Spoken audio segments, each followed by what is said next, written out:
humanity in the building of our places and our public spaces for the last 40 years.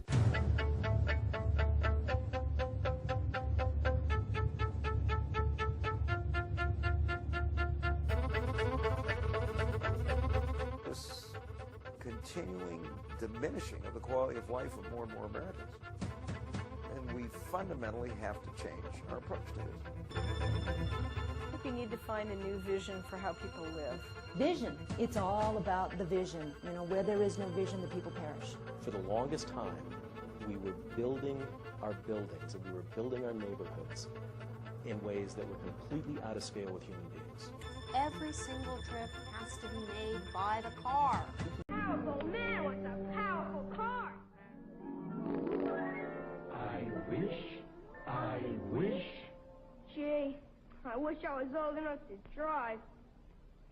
For as long as most Americans can remember, the car has been an icon of the American dream.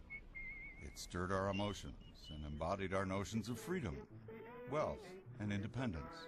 At the same time, it reinforced our vision of a bright and shiny future. The smoothness of Oldsmobile's new Hydromatic, the smartness of Futuramic design. A patriotic vision built with American ingenuity and know-how. I took me a press, I took me some steel, I took my 2 hands and built an automobile. In many ways, the car has defined us, both individually and as a nation. It's been a status symbol, revealing our success and proclaiming we've arrived.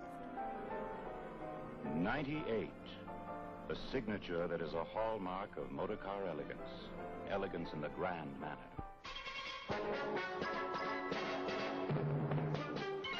We gave cars names that symbolized our might and muscle. Names that expressed our restless pioneering spirits. As the new Buick Wildcat for 64.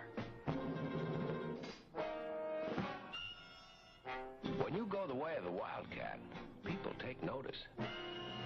They want to know more about your car. A car, a tank of gas, and nothing but the open road before you. It gave a sense of security and achievement. There was no place you couldn't go. One summer day, take one car, some good friends, add sand. We were truly in charge of our destinies. We were free to go where we wanted to go, see what we wanted to see, do what we wanted to do, and live where we wanted to live. No other automobile offers so much of what so many people desire. Not much has changed in the last 50 years. Automakers continue to help us define ourselves by the rugged names of the cars we drive. We are pathfinders, trailblazers. We venture into the unknown. Ford tells us we are explorers, taking excursions on an expedition into uncharted territory.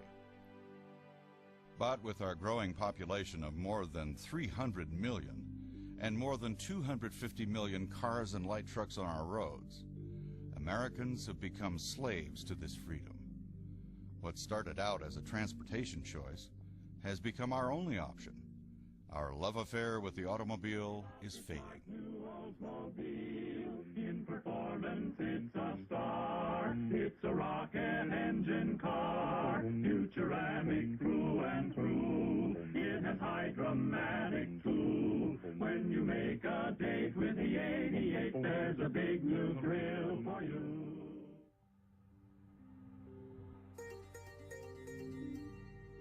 As population continues to grow in the U.S., which it will continue to do, we don't have enough room to accommodate all those cars.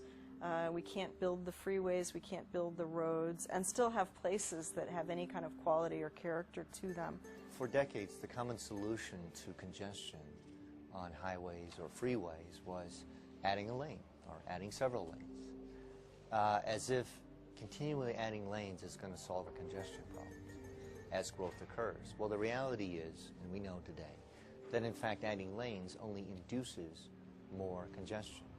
And what's amazing about it, if you think about it, is we spend billions of dollars in our road systems and expanding road systems. In the planning of these, the planners can project at what point in time in the future, 20 years from now or 30 years from now, whatever it may be, that we'll be at the same point of congestion or worse than we are today. Most of the time when we widen freeways or elevate freeways, we use public money to devalue private real estate. It doesn't sound very American to me.